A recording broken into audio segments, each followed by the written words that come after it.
In the late 90s, Royal Enfield brought back the idea of forward foot pegs, a teardrop tank, ape handlebars, a light city cruiser. They called it the Lightning 535. Then in the early 2000s, they evolved that idea into the Thunderbird.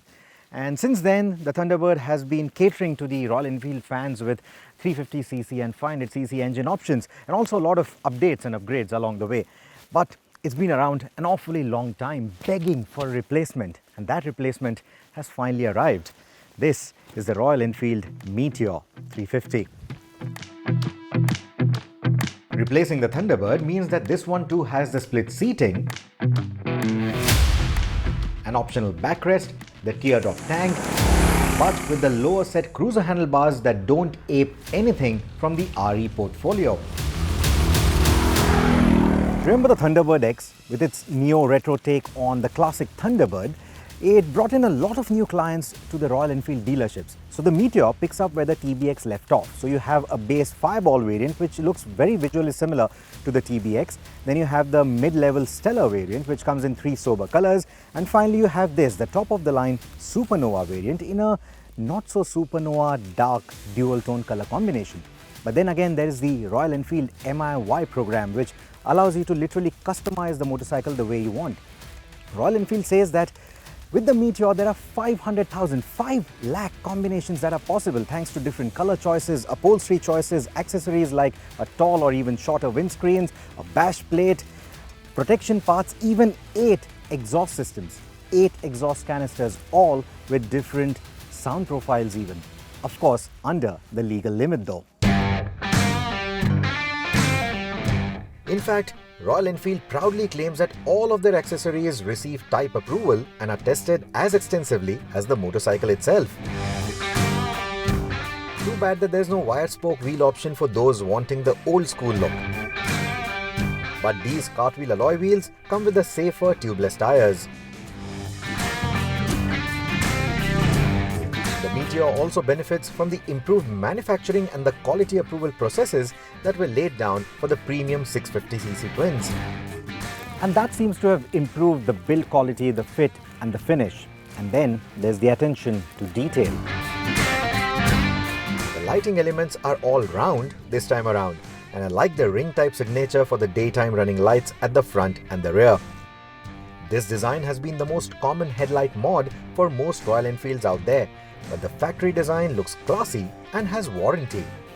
The headlamps themselves still have an old school yellow light which goes with the neo-retro theme. In typical old school cruiser fashion, the Royal Enfield Meteor is full of rounded off surfaces. In fact, the designers have even managed to give this rounded off theme to something like the master cylinder, the switchgear cluster, the handlebar grips, the handlebar end weights, even the fuel filler cap complements this design very nicely. What I particularly like is the switchgear and the engraving on it. The overall design is an ode to the classics. Of course, those switches need getting used to, especially if you like using the pass switch often. Speaking of which, the spread, throw and the luminance of the headlights isn't up to the mark. And on a related note, the instrumentation console is so bright at night, this can certainly be called Supernova. In terms of the lighting, you can always upgrade to better auxiliary lighting. As far as the electronics are concerned, the Meteor has moved to a CAN-based system. It's got an 8 ampere-hour battery, and even the alternator output has been increased by about 30 to 40% to accommodate these common electrical accessories. You also get this USB charger neatly tucked in beneath the left switch gear. The tachometer is gone, and you are probably wondering what this little bright display is next to the instrumentation. Well, Royal Enfield calls it the Tripper module. And while it debuts with the Meteor, it will be available as an accessory for other Royal Enfield motorcycles soon, starting with the 650s. So the typical twin barrel layout that you had on the Thunderbird all these years has now made way for this new arrangement, this new layout. Now this Tripper module is essentially a turn-by-turn navigation unit, something like the Beeline Moto Kickstarter project. I don't know if you've heard of that. This one, however, has colors, looks much better.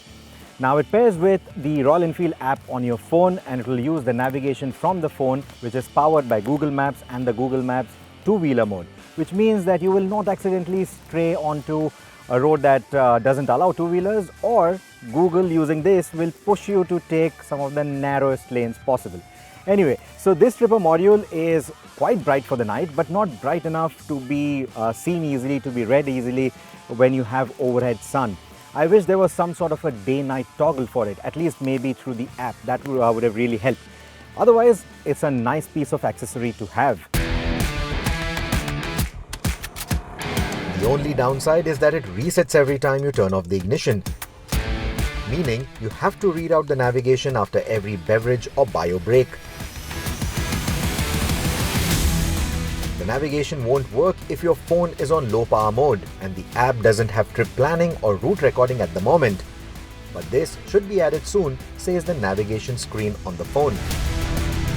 The Meteor is an all-new motorcycle, which means that it uses an all-new chassis. It's about 6 kilos lighter than a Thunderbird, which may not sound like much, but because of the new chassis, it actually feels quite light on its feet. Be it riding around town, tackling the bends, taking U-turns, or even getting your feet flat on the ground, the Meteor does not feel overbearing. That should make even new or shorter riders feel confident on this machine despite its heavy build. Speaking of the weight, it tips the scales at 191 kilos, and that's not really heavy enough for this Meteor to make a hole in the ground if it hits the ground. The boomerang shape that you see for the chassis, it interplays with the horizontal plane that is created by the seats and by the baseline of the tank. And that gives this a proper cruiser stance. Now the rake angle is slightly different than that of the Thunderbird. Couple that with the low set handlebar and a 10mm lower seat, and you have a much more relaxed rider triangle. Also, the changes to the rake and the overall front end geometry gives this a slightly friendlier front end feel, and that makes a world of a difference.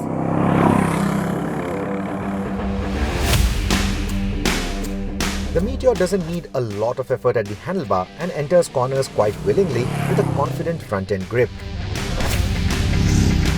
The Seat Zoom Plus tires have a sporty tread pattern and not a retro pattern that I was expecting otherwise, and that seems to have given them a fairly good grip on dry as well as wet surfaces. While the longevity remains to be seen, they feel quite confident around the bends and complement the chassis and the braking quite well. The braking is much better than before, and it is rear biased, as it should be on a cruiser.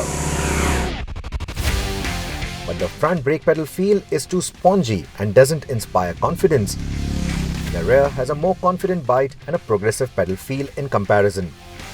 The ABS works well on tarmac as well as on bad patches and feels closer to the Himalayan in that sense than the updated Classic 350. The confident handling dynamics and the light-footed nature of the Meteor instantly tell you that this is a new age motorcycle, and that's a very good feeling to have. There are, however, a few shortcomings with the suspension setup. Like the rear, for example, it tends to squirm and hop quite a bit on tighter bends. Of course, fiddling with the preload adjustment has helped a little bit. It does give you a little more confidence, but this isn't a sharp handler, so don't even expect that from this, because this again is a cruiser. And here's one more interesting observation I've made. I urge you to do the same and tell me if you feel the same way. If you give a light hammer fist on the handlebar, it translates to vibrations that pass through the entire front end, and you can also feel it in the foot pegs. It's like the tuning fork effect, so to say. If you do feel it, let me know. Now the same thing happens to you when you're riding this motorcycle on a poor road surface or a coarse road surface, where you have this constant resonance, constant nibble at the handlebar. Now it never gets too unnerving, of course, but it is a little bit annoying when you're putting long hours in the saddle. Also, thankfully, this doesn't translate to any sort of a bad wobble or a high-speed wobble or a death wobble, as people like to call it. Thankfully, all of that doesn't happen with this. I've experienced that on some of the older cruisers, some of the older generation models. This one, however, feels a lot more confident. Speaking of bad roads, the Meteor does unsettle itself over poor road surfaces, but doesn't get unnerving, and honestly, the ride feels a lot more pliant than what you would expect of a cruiser. It also sits on a 25mm higher ground clearance for better bad road capability, so if you're wondering about the trips to the mountains, the Meteor will do just fine, just like the Thunderbird did. The Himalayan's already shown us that Royal Enfield can make a smooth single-cylinder engine. The Meteor is now a better example of that fact. That said, Royal Enfield claims or insists that the feel of a Royal Enfield is more important than outright performance, and that is why there is enough steel for the feel inside the engine. There's enough weight on the components to make sure that it gives you the sensation that the engine is crafted in metal. The new 350cc engine has a larger bore and a shorter stroke than the Thunderbird, but it is still a long stroke engine. And it has been tuned such that it offers an extra 1000 rotations on the rev band, and the revs don't drop as easily. What that means for you is that the engine braking is a lot linear and not sudden like you had on the previous Royal Enfield 350cc engine. What that also means is that you are usually in the meat of the power band, and roll-on acceleration is relatively quicker for pulling overtakes. You also found the engine to feel less stressed than before when carrying a pillion and luggage. There's also a balancer shaft now, which means that the vibrations have been smoothened out. Now couple that with the new age emission norms and well, the thump isn't as prominent.